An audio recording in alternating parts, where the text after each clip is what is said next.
Assalamualaikum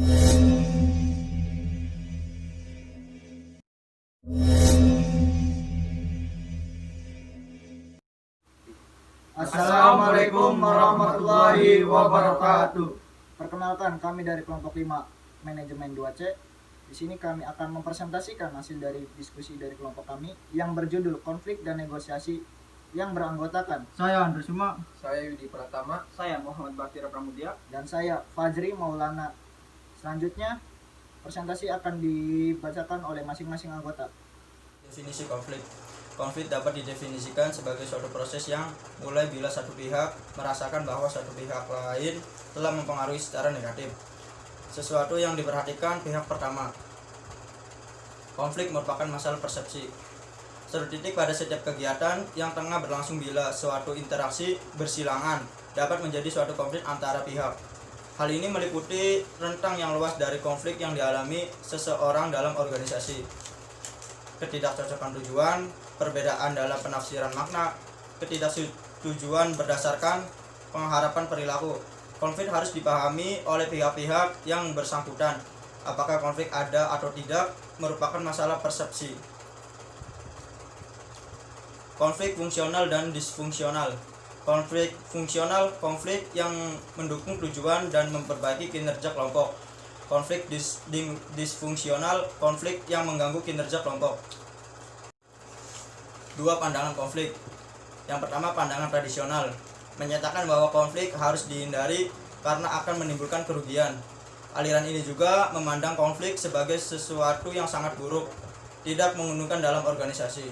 Yang kedua, pandangan interaksionis, menyatakan bahwa konflik bukan sekedar sesuatu kekuatan positif dalam suatu kelompok, melainkan juga mutlak perlu untuk sesuatu kelompok agar dapat berkinerja positif. Tipe dan lokus konflik. Salah satu untuk memahami suatu konflik adalah mengidentifikasi tipe kesepakatan dan lokus konflik atau di mana konflik terjadi. Konflik dapat dikategorikan menjadi 3 kategori kesepakatan, yaitu tugas, hubungan, dan proses. Konflik tugas terkait dengan kandungan dan tujuan pekerjaan. Konflik hubungan menitik beratkan pada hubungan interpersonal. Konflik proses mengenai bagaimana menyelesaikan segala pekerjaan yang ada. Lokus konflik. Sedangkan lokus konflik terdapat 3 tipe dasar lokus konflik. Yang pertama, konflik diadik, yaitu konflik yang terjadi di antara 2 orang. Yang kedua, konflik intergroup, yaitu konflik yang terjadi di dalam sebuah kelompok atau tim. Yang ketiga, konflik antar kelompok, yaitu konflik di antara kelompok atau tim yang berbeda. Proses konflik. Proses konflik memiliki 5 tahap, yaitu pertentangan yang berpotensial atau ketidaksesuaian, kognisi dan personalisasi, niat, perilaku, hasil. Komunikasi. Kesulitan dalam mengartikan kata, kesalahpahaman, dan gangguan dalam komunikasi, termasuk juga over communication. Struktur, ukuran dan spesialisasi pekerjaan, kejelasan yuridiksi, kecocokan anggota atau tujuan, gaya kepemimpinan, sistem penghargaan, ketergantungan kelompok. Variabel pribadi, perbedaan sistem penilaian individu, tipe kepribadian. Kognisi dan personalisasi, konflik yang dipersepsikan kesadaran satu atau lebih pihak mengenai kondisi yang menciptakan kesempatan tumbuh konflik. Konflik yang dirasakan keterlibatan emosional dalam suatu konflik yang menciptakan kegelisahan, ketegangan, frustasi, dan permusuhan. Tahap 3. Niat. Berkompetisi. Keinginan untuk memuaskan kepentingan satu pihak dengan tidak mempedulikan dampak terhadap pihak lain. Berkolaborasi. Situasi di mana pihak-pihak yang berkonflik masing-masing ingin memuaskan sepenuhnya dari semua pihak. Berkompromi. Situasi di mana tiap dalam pihak konflik bersedia untuk mengorbankan sesuatu. Menghindari keinginan untuk menarik diri atau menekan konflik. Mengakomodasi kesediaan dari satu pihak untuk mengutamakan kepentingan lawan. Tahap 4. Perilaku. Manajemen konflik, penggunaan teknik pemecahan dan perangsangan untuk mencapai tingkat konflik yang diinginkan. Tahap 5. Hasil fungsional, yaitu meningkatkan kinerja kelompok, memperbaiki kualitas keputusan, merangsang kreativitas dan inovasi, mendorong minat dan keingintahuan, penyediaan sarana untuk penyelesaian masalah, dan menciptakan lingkungan untuk evaluasi diri dan perubahan. Hasil dari difungsional yaitu meningkatkan ketidakpuasan, menurunkan keaktivitasan kelompok, menghambat komunikasi, menurunkan kepaduan kelompok, dan pertengkaran antar anggota kelompok. Bagaimana menciptakan konflik fungsional? Reward and punishment. HP memberikan rewards pada karyawannya yang memiliki dan mempertahankan pendapat atau ide yang mereka yakini benar, walaupun pendapat atau ide tersebut ditolak oleh pihak manajemen. Punishment dapat diberikan pada para avoiders. Formal system. Herman Miller Ince memiliki sistem formal, di mana para bawahan dapat memberikan evaluasi dan kritik pada para atasannya. Negosiasi. Negosiasi dapat didefinisikan sebagai proses yang terjadi ketika dua atau lebih pihak memutuskan bagaimana mengalokasikan sumber daya yang langka. The best alternative to a negotiated agreement. BATNA. The best alternative to a negotiation agreement.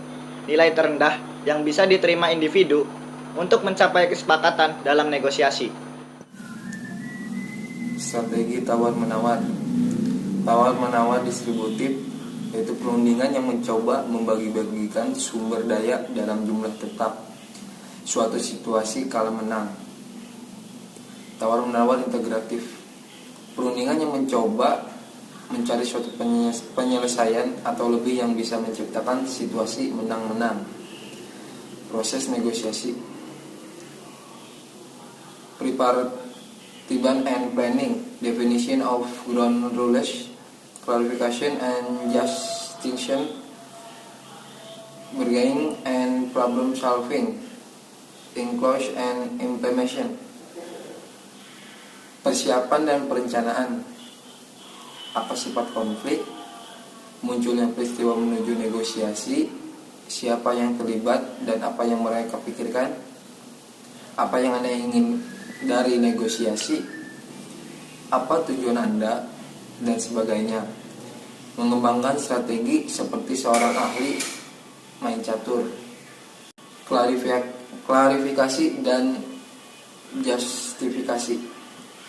Ketika posisi awal telah ditukar, Anda dan pihak lain akan menjelaskan, memperkuat, memperjelas, mendukung dan membenarkan permintaan Anda.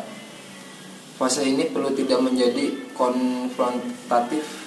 Kesempatan ini untuk mendidik dan menginformasikan suatu sama lain pada isu-isu, yaitu isu dalam negosiasi, peran mood dan kepribadian dalam negosiasi. Negosiator yang berada di suatu hati yang positif menegosiasikan hasil yang lebih baik daripada mereka yang berada di suasana hati yang kurang positif. Perbedaan genre. Apakah laki-laki dan perempuan bernegosiasi berbeda? Tidak mempengaruhi jenis kelamin hasil negosiasi. Perbedaan budaya. Jerman dan Prancis yang mengkritik sebelum mereka melakukan pujian. Eksekutif India digunakan untuk mengganggu suatu sama lain dan sebagainya. Perundingan pihak ketiga, yaitu mediator. Pihak ketiga yang bersifat netral dan memfasilitasi penyelesaian. Perundingan yang menggunakan penalaran, persesuai dan saran-saran sebagai alternatif. Arbitrator, pihak ketiga yang memiliki kewenangan untuk memaksakan kesepakatan. Sekian presentasi dari kelompok kami, kurang lebihnya mohon maaf. Billahi taufiq wal hidayah. Wassalamualaikum warahmatullahi wabarakatuh.